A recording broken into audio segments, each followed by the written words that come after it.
तुम्हें मुझसे डरने की जरूरत नहीं है। तुम तो बेवकूफ हो। एक तुम ही तो हो जो मेरे दिल पर राज करती हो। तुम चाहो तो मुझसे कुछ भी करवा सकती हो, मगर प्यार और मोहब्बत से। लेकिन अगर जिद करोगी तो याद रखना, मैं तुमसे ज्यादा जिद्दी हूं। लड़की ने सिर हिलाया और कहा, ठीक है, मैं आज के बाद तुमसे जिद नहीं करूंगी, मगर तुम मुझे कहीं मत लेकर जाना। मैं अपनी माँ के पास रहना चाहती हूँ, उनकी सेवा करना चाहती हूँ। मेरे सिर से मेरे पिता का साया उठ चुका है। मेरी माँ अकेली है। खुदा के लिए तुम ऐसा मत करो। जिन्न कुछ पल चुप रहा, फिर बोला, ठीक है, लेकिन शादी तो तुम्हें करनी ही पड़ेगी, और तुम शादी मेरे साथ ही करोगी। अगर तुमने किसी और के बारे में सोचा या अपनी माँ से किसी और का जिक्र किया तो फिर मैं तुम्हारी एक भी नहीं सुनूंगा। इतना कहकर वह अचानक धुएं की तरह गायब हो गया। लड़की वहीं खड़ी थरथरा रही थी। वह सोच रही थी कि अब वह क्या करे, किससे मदद मांगे। क्या उसकी मदद करने वाला तो सिर्फ अल्लाह था। उसने तय किया कि वह अपने रब के अलावा किसी और से मदद नहीं मांगेगी। यही सोचकर उसने अपना सामान बांधा और घर की ओर चल पड़ी। मगर न जाने क्यों घर जाने का मन नहीं कर रहा था। रास्ते में एक सुंदर बाग था जिसे वह हमेशा दूर से ही देखती थी, मगर आज उसे वहां जाने की इच्छा हुई। वह बाग में दाखिल हुई। वहां के फूल बेहद खूबसूरत थे, जैसे इस दुनिया से बाहर के हों। उसने सोचा कि इससे पहले कभी उसकी नजर इन फूलों पर क्यों नहीं पड़ी थी। वहां कोई माली भी नहीं था, फिर ये फूल यहां आए कहां से। हल्की हल्की हवा चल रही थी, ठंड बढ़ रही थी और धुंध भी पड़ने लगी थी। उसने सोचा कि कुछ देर यहां सुकून से बैठा जाए। उसे महसूस हुआ कि इस जगह जैसा सुकून उसने कहीं नहीं पाया। तभी वहां एक बुजुर्ग आए और आराम से बैठ गए। उनका चेहरा इस कदर रोशन था कि लड़की की आंखें उनकी ओर देखते ही चमक उठी। वह हैरान थी कि किसी आम इंसान के चेहरे पर इतना नूर कैसे हो सकता है। वक्त तेजी से गुजर रहा था और उसे पता भी नहीं चला कि शाम कब हो गई। अचानक उन बुजुर्ग ने उसकी ओर देखा और मुस्कुराते हुए बोले, बेटी, तुम कौन हो? तुम तो बहुत खूबसूरत हो। ऐसा लगता है जैसे परिस्तान की शहजादी हो, किसी दूसरी दुनिया से आई हो। लड़की मुस्कुरा पड़ी और बोली, मैं भी यही सोच रही थी कि शायद आप भी किसी दूसरी दुनिया से हैं। बुजुर्ग हंसते हुए बोले, तुमने बिल्कुल सही पहचाना। तुम में वह ताकतें मौजूद हैं जो दूसरी दुनिया से आए लोगों को पहचान सकती हैं। मैं भी रब की ही मखलूक हूँ और मैं यहाँ अपने बेटे की माफी मांगने आया हूँ। लड़की चौंक गई। बुजुर्ग आगे बोले, मैं शाहिद जिन्नात हूँ, अपनी बस्ती का राजा। जब मैं अपनी बस्ती के लोगों को तकलीफ में नहीं देख सकता तो तुम तो फिर इंसानों की बस्ती से हो और मेरे बेटे की पसंद भी हो। मैं जानता हूं कि उसने तुम्हें बहुत तंग किया है, लेकिन उसने यह सब अनजाने में किया। मैंने उसकी बहुत डांट लगाई है, मगर अब मैं तुमसे भी माफी मांगने आया हूं। मेरे बेटे को माफ कर दो बेटी। बुजुर्ग ने गहरी सांस ली और बोले, अगर तुम उसे माफ नहीं करोगी तो मुझे मजबूरन उसे अपनी बस्ती से निकालना होगा। हमारे यहाँ ऐसा कोई भी नहीं रह सकता जो इंसानों को डराए। हम तो प्यार और मोहब्बत बांटने वाले हैं। अगर हमारी बस्ती में कोई ऐसा करता है तो उसे बहुत सख्त सजा मिलती है। बताओ बेटी, क्या तुम उसे माफ कर दोगी? इसे यूं समझो कि तुम्हारा बाप तुमसे कुछ मांग रहा है। बुजुर्ग की बातें सुनकर लड़की की आंखों में आंसू आ गए। शाहिद जिन्नात आगे बोले, अगर तुम शादी के लिए हाँ कर दोगी तो हमारी बस्ती का बड़ा मसला हल हो जाएगा। हमारी बस्ती में एक नेक इंसान की जरूरत है, क्योंकि हमारी बस्ती पर एक बद्दुआ है और सिर्फ एक इंसान ही हमें इससे निकाल सकता है। बुजुर्ग ने उससे कहा, अगर एक इंसान की शादी किसी जिन्नजादे से हो जाए तभी हमारी बस्ती बद्दुआ से पाक हो सकती है। बताओ बेटी, क्या तुम मेरे बेटे से शादी करोगी? क्या तुम हमें इस बद्दुआ से निकालोगी? लड़की यह सुनकर सन्न रह गई। उसे समझ नहीं आ रहा था कि वह इतनी बड़ी जिम्मेदारी कैसे उठा पाएगी। वह बोली, मैं इस काबिल नहीं हूं और न ही इतनी बड़ी जिम्मेदारी उठा सकती हूं। मैं यह सब कैसे करूंगी? बुजुर्ग ने गहरी सांस ली और कहा, खुदा ने तुम में वह ताकतें रखी हैं जिससे तुम इस जिम्मेदारी को उठा सकती हो और हमें इस मुश्किल से निकाल सकती हो। क्या तुम नहीं चाहोगी कि जब तुम दुनिया में आई हो तो किसी की मदद करके जाओ? ये तुम्हारी भी नेकी होगी और हमारी भी मदद हो जाएगी। हमें तुम्हारी जरूरत है और मैं जानता हूं कि तुम हमारी जरूरत को पूरा करोगी। बोलो बेटी, करोगी ना? बुजुर्ग की इल्तजा ने लड़की के दिल पर असर किया। वह खुद हैरान थी कि उसे उस पर क्यों तरस आने लगा। बिना सोचे समझे उसके मुंह से निकल गया, हाँ, मैं तुम्हारी मदद करने के लिए तैयार हूं। जैसे ही उसने ये शब्द कहे, उसे महसूस हुआ कि वह किसी ट्रांस जैसी स्थिति में थी। उसे यकीन ही नहीं हो रहा था कि उसने यह फैसला कैसे कर लिया। ऐसा लग रहा था जैसे किसी ने उससे यह अल्फाज कहलवा दिए हों। तभी अचानक उसकी आंखें बंद हो गईं और जब उसने फिर से आंखें खोली तो वह बुजुर्ग वहां से गायब हो चुके थे। उसने इधर उधर देखा, लेकिन अब वह खूबसूरत बाग जहां वह बैठी थी अचानक गायब हो गया था। वह जगह अब सुनसान लगने लगी थी। तभी एक औरत पास आई और कहने लगी, लड़की, तुम कौन हो? इतनी खूबसूरत होकर कचरे के ढेर में क्यों बैठी हुई हो? लड़की ने हैरानी से उसकी तरफ देखा। उसे यकीन नहीं हुआ कि वह क्या कह रही थी। कचरे का ढेर? लड़की ने खुद से सवाल किया।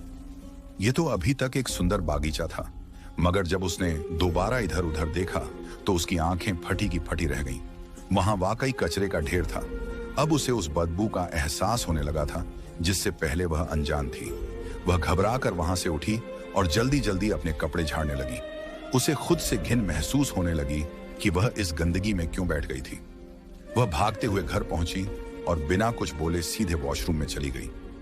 उसकी मां परेशान होकर पीछे पीछे आई और दरवाजे के बाहर खड़ी होकर पूछने लगी, फातिमा, क्या हुआ? तुम्हारी तबीयत तो ठीक है? आज से पहले तो तुमने कभी ऐसा रवैया नहीं रखा। आते ही वॉशरूम में क्यों घुस गई हो? सब ठीक तो है ना? लड़की वॉशरूम के अंदर रो रही थी। उसने ऊंची आवाज में कहा, कुछ ठीक नहीं है अम्मा। मुझे लग रहा है कि मैं पागल हो जाऊंगी। मुझे समझ नहीं आ रहा कि मेरे साथ ये सब क्या हो रहा है। ऐसा लगता है जैसे मैं कोई डरावना ख्वाब देख रही हूं। अम्मा घबरा गईं। उन्होंने कहा, बाहर आओ फातिमा, पूरी बात बताओ। लड़की बाहर आई और रोते रोते अम्मा को सारी दास्तान सुना दी। अम्मा सर पकड़कर बैठ गई और कांपती आवाज में बोली, ये क्या हो रहा है हमारे साथ? लड़की ने कहा, अम्मा, मैं खुद नहीं जानती। मैं तो बहुत परेशान हूं। मुझे लगता है कि हमें किसी पीर बाबा के पास जाना चाहिए। मैं अपने रब से मदद मांगना चाहती हूँ। जब वही अता करने वाला है तो फिर मुझे किसी और के पास क्यों जाना? अम्मा ने गहरी सांस ली और पूछा, तो फिर तुम क्या चाहती हो? लड़की ने जवाब दिया, अम्मा, हम किसी मौलवी साहब के पास चलते हैं। उनसे कोई वजीफा पूछ लेते हैं या कोई कुरानी आयत जिससे मेरी मदद हो सके। अम्मा ने उसकी बात मान ली और कहा, ठीक है, हम पास की मस्जिद के मौलवी साहब के पास चलते हैं। अगली सुबह लड़की और उसकी अम्मा पास की मस्जिद के मौलवी साहब के पास जाने के लिए निकल पड़ी। उन्हें उम्मीद थी कि शायद अब इस परेशानी का कोई हल मिल जाएगा, लेकिन क्या वाकई उनकी परेशानी खत्म होने वाली थी?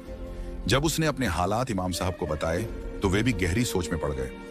उन्होंने कुछ देर तक चुप रहकर सोचा, फिर बोले, तुम लोग जुमेरात की रात मेरे पास आओ।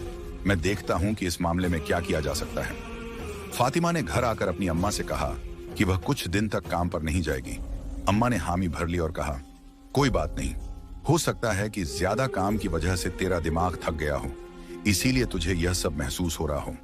फातिमा ने भी यही सोचा कि शायद यही वजह होगी, इसलिए वह अगले कुछ दिन घर पर ही रही। न वह कहीं गई और न ही अम्मा ने उसे जाने दिया। आखिरकार जुमेरात की रात आ गई। फातिमा अपनी अम्मा के साथ फिर से इमाम साहब के पास गई। उन्होंने बैठने का इशारा किया और कहा, मुझे तुमसे कुछ जरूरी बातें करनी है। फिर वे गंभीर स्वर में बोले, क्या तुम कभी किसी दरबार वगैरह गई हो? फातिमा ने हाँ में सिर हिलाया और कहा, हाँ, मैं दाता दरबार के बाहर तस्बीह और फूल बेचती हूँ। इमाम साहब गहरी सांस लेकर बोले, यही वजह है, वहां से एक जिन्न तुम पर आशिक हो गया है। तुम्हारी खूबसूरती पर वह फिदा हो चुका है और इसीलिए वह हर जगह तुम्हारे आसपास रहता है। उसने तुम पर हावी होने की कोशिश की है। क्या तुमने कभी ऐसा महसूस किया कि तुम्हारे कंधे भारी हो रहे हों, सिर दर्द कर रहा हो या सांस लेने में दिक्कत हो रही हो? फातिमा चौंक गई और झट से सिर हिलाकर कहा, हाँ, अक्सर ऐसा होता है, खास तौर पर जब मैं दरबार से वापस आती हूँ। इमाम साहब ने सिर झुकाया और कहा, तब तो यकीनन वह तुम्हारे साथ ही आता है, लेकिन घबराने की जरूरत नहीं है। मैं तुम्हें एक अमल बताता हूं जिसे तुम्हें 7 दिन तक करना होगा। फातिमा ने बिना किसी झिझक के हामी भर ली।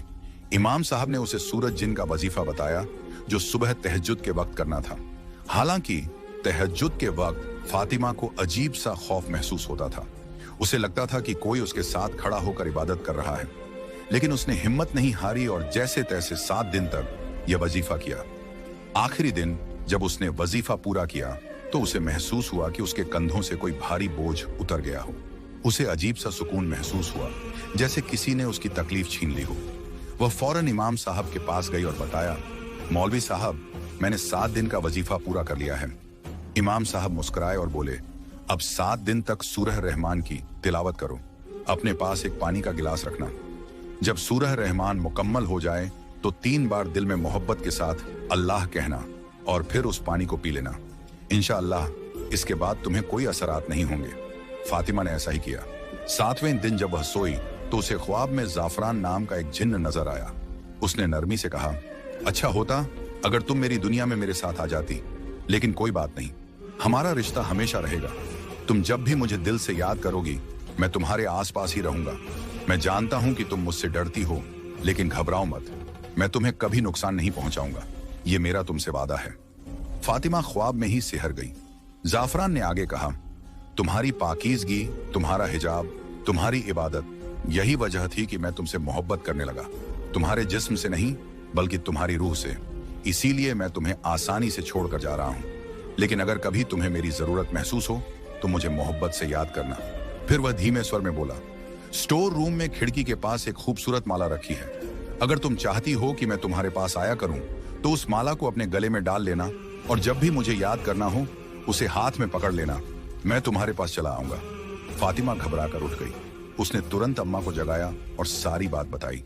अम्मा भी चौंक गईं और बोली, चलो इमाम साहब से पूछते हैं कि यह सब क्या है। जब वे इमाम साहब के पास पहुंची तो उन्होंने फातिमा की पूरी बात सुनी और गंभीरता से बोले, वह कोई बुरी रूह नहीं थी बल्कि नेक जिन्नात में से था। इसीलिए उसने तुम्हें नुकसान नहीं पहुंचाया बल्कि तुम्हारी मदद का रास्ता भी दिखा गया। अगर कभी तुम्हें उसकी जरूरत महसूस हो तो उसे याद कर सकती हो, वह तुम्हारी मदद के लिए जरूर आएगा। फिर उन्होंने एक और बात कही, अगर तुम चाहती हो कि तुम्हारा और उसका रिश्ता नेक राह पर बना रहे तो हर जुमेरात को उसी स्टोर रूम में बैठकर सूरज जिन की तिलावत कर लिया करो। इससे न सिर्फ तुम्हारी मदद होगी बल्कि उसकी भी। फातिमा अब समझ चुकी थी कि उसकी जिंदगी में जो कुछ भी हुआ वह कोई बुरा ख्वाब नहीं था बल्कि एक सच्चाई थी, और अब उसे अपनी इबादत और अल्लाह की रहमत पर पूरा यकीन था।